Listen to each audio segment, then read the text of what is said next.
நீங்க நம்ம சேனலை ஃபர்ஸ்ட் டைம் பார்க்குறவங்களா இருந்தீங்கன்னா, ப்ளீஸ் நம்ம சேனலை சப்ஸ்கிரைப் பண்ணிக்கோங்க. ரைட் சைடுல உள்ள பெல் ஐகான் பட்டனை கிளிக் பண்ணிட்டீங்கன்னா, நான் மேற்கொண்டு வீடியோஸ் அப்லோட் பண்ணும்போது உங்களுக்கு உடனே நோட்டிஃபை ஆகும். இந்த ரெசிபி உங்களுக்கு பிடிச்சிருந்துச்சுன்னா, லைக், ஷேர், கமெண்ட் பண்ணுங்க. இந்த கொத்துக்கீரை ரெசிபி பண்ணுறதுக்கு அரைக்கீரை தான் நான் எடுத்திருக்கேன். உங்களுக்கு நார்மலாகவே தெரியும் அரைக்கீரை வந்து அதோட லீஃப் வந்து கொஞ்சம் பெருசாக இருக்கும். அதனால் இந்த மாதிரி ஒன்று பாதியாக நான் கட் பண்ணிக்கிட்டேன். ரொம்பலாம் நுணுக்க வேண்டாம், ஏன்னா வதங்கும் போது அது சுருங்கிடும். அதனால் ஒன்று பாதியாக கட் பண்ணிக்கிட்டாலே போதும். இப்போ ஒரு கடாயை சூடு பண்ணிவிட்டு அதில் கொஞ்சமாக ஆயில் சேர்த்துட்டு அதில் உங்கள் கீரைக்கு தகுந்த மாதிரி சின்ன வெங்காயம் உரித்து அதை கட் பண்ணி சேர்த்துக்கிட்டேன். அவ்வளோதாங்க. அப்புறமா அதை லைட்டாக வந்து நம்ம வதக்கிக்கலாம். ரொம்பலாம் வந்து பொசுங்கணும், ரொம்ப கலர் சேஞ்ச் ஆகணும் அந்த மாதிரிலாம் இல்லை. ஜஸ்ட் கண்ணாடி பதம் இருக்குது பார்த்தீங்களா, அந்த மாதிரி டிரான்ஸ்பரண்டாக வந்த பிறகு நம்ம கட் பண்ணி வச்சுருக்க கீரையை இதில் சேர்த்துடலாம். இப்போ அந்த கீரையை சேர்த்துக்கிட்ட பிறகு இதில் தண்ணி எதுவும் சேர்த்துக்க வேண்டாம், ஏன்னா கீரையில் ஆல்ரெடி வந்து தண்ணி சத்தான கீரை தான் அது எல்லாமே. அதனால் இதில் நம்ம தண்ணி சேர்த்துக்க தேவையில்லை. போட்டதும் ஒரு நிமிஷத்துக்கு அப்படியே வைங்க. அதுக்கப்புறம் நம்ம கரண்டியால் அதை திருப்பி திருப்பி இந்த மாதிரி மிக்ஸ் பண்ணி விடணும். அப்புறமா கொஞ்சம் நேரம் வெயிட் பண்ணுங்க. தண்ணி ஆட்டோமேட்டிக்காகவே வந்து அந்த கீரையிலேருந்து தண்ணி வரும்.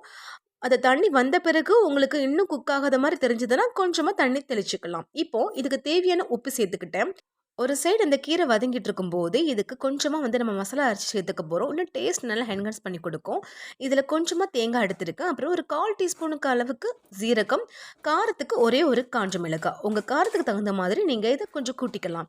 இப்போது சைடில் நமது கீரையை வந்து இந்த மாதிரி கரண்டியால் கொத்தி விடும்போது நமக்கு இன்னுமே வந்து சூப்பராக குக் ஆகும். ப்ளஸ் அந்த கீரை வந்து உங்களுக்கு பெருசு பெருசு இல்லாமல் எல்லாமே வந்து உதிரி உதிரியாக வரும். அதுக்காக தான் இந்த மாதிரி நம்ம கரண்டியால் கொத்தி விடுறேன்.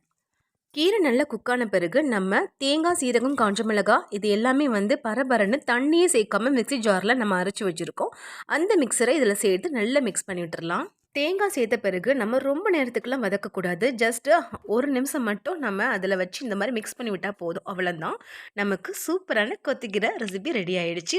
இந்த கொத்திக்கீரை ரெசிபி வந்து நீங்கள் வீட்டில் காரக்குழம்பு, புளிக்குழம்பு இந்த மாதிரி வைக்கும்போது அதுக்கு சைட் டிஷ்ஷாக நீங்கள் செய்து சாப்பிட்டு பாருங்கள். ரொம்ப ரொம்ப பிரமாதமாக ஆப்டான காம்பினேஷனாக இருக்கும். கண்டிப்பாக இந்த ரெசிபி நீங்கள் ட்ரை பண்ணி பாருங்கள். இந்த ரெசிபி உங்களுக்கு பிடிச்சிருந்துச்சுன்னா நம்ம சேனல் லைக், ஷேர், கமெண்ட் பண்ணிடுங்க. மறக்காமல் நம்மளோட சேனலை சப்ஸ்கிரைப் பண்ணிவிடுங்க. தேங்க்யூ.